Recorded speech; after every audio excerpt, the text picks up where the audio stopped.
grade 3.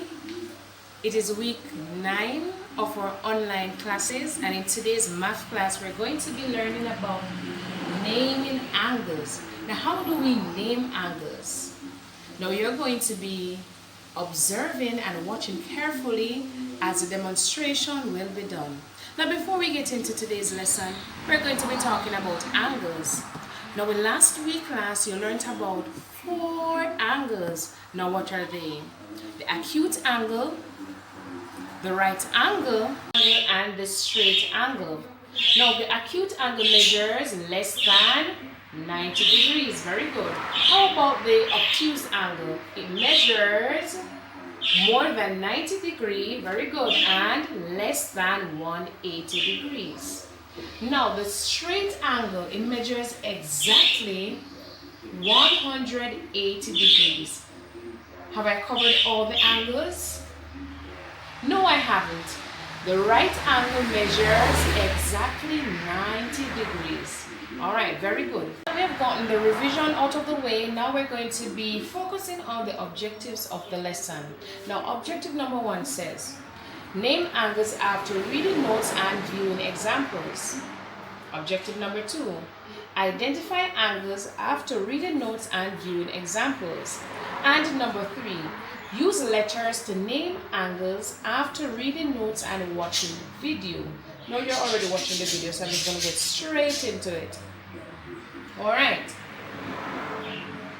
Now, there are 3 ways that you're going to be learning about in grade 3 to name an angle.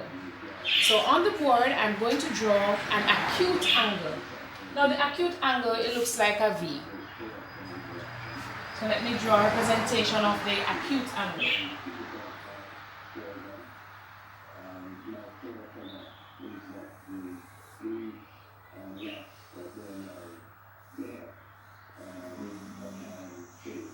Are you seeing it? Is it thick enough? Hope you're seeing it from where you are.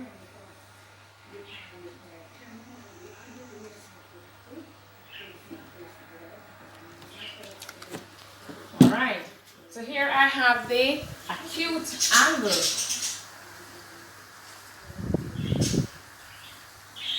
Alright, so what are we doing, children? We are naming angles. So we're going to be naming this acute angle. Alright, so let's go. So let me put my points here. And right at my vertex where the 2 rays meet, I'm going to put it right here. Point right here.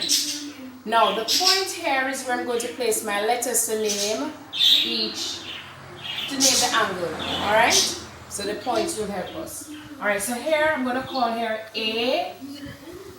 I'm going to call here B and here C. Alright. We can use other letters. Alright, but we're going to be using them in order. So if we're going to use D, it has to be D, E, F. Alright, so let us use A, B, C.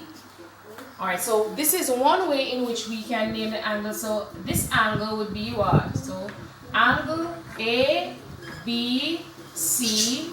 Or we can turn this around. Or we can say angle C, B, A.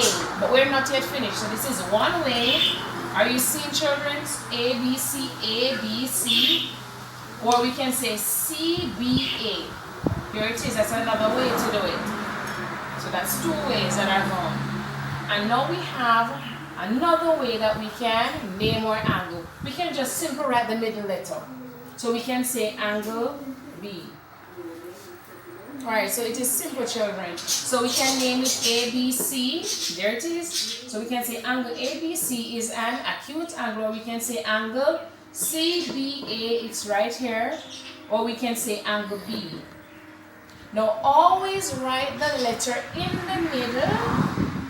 Write this letter at the vertex must always be written in the middle. The letter at the vertex, that's where the 2 rays are. 2 rays meet. You write that in the middle at all times.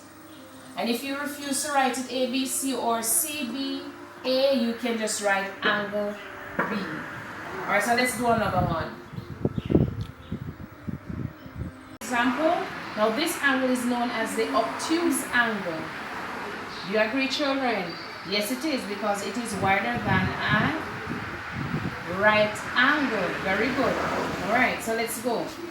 Now if you notice, we have D, E, F. And remember, children, when you're naming your angles, whichever letter you begin with, you should use the two letters that come after. Alright, to complete your naming. What if we had used F at the beginning? Then it would have been what? F, G, H. Very good. So it's in that order. Alright, so let us continue. So we're using D, E, F. Very good. So we're going to be naming this angle. So this angle is named D, E, F. Or we can say F, E, D. Very good. F, E, D. Are we finished, children? Can we name the angle another way? Yes, we can. We can name the angle E. Why did we use E and not F or D? Because E is at the vertex. So whichever letter is at the vertex, it is always placed in the middle. Notice, even though this is reversed, it is turned backwards. The E, which is at the letter that is at the vertex, is in the middle. Or we can simply call the angle by the letter that is at the vertex. So there you have it, children. Now, children, there are other ways to name an angle. However, you're only learning about 3 ways in grade 3. Only 3 ways in grade 3. So we can name it from the first point, or we can name it backwards, or we can just name it simply by using the letter at the vertex. So I'm going to be sending your activity to you for you to try a few. Have a great day, children.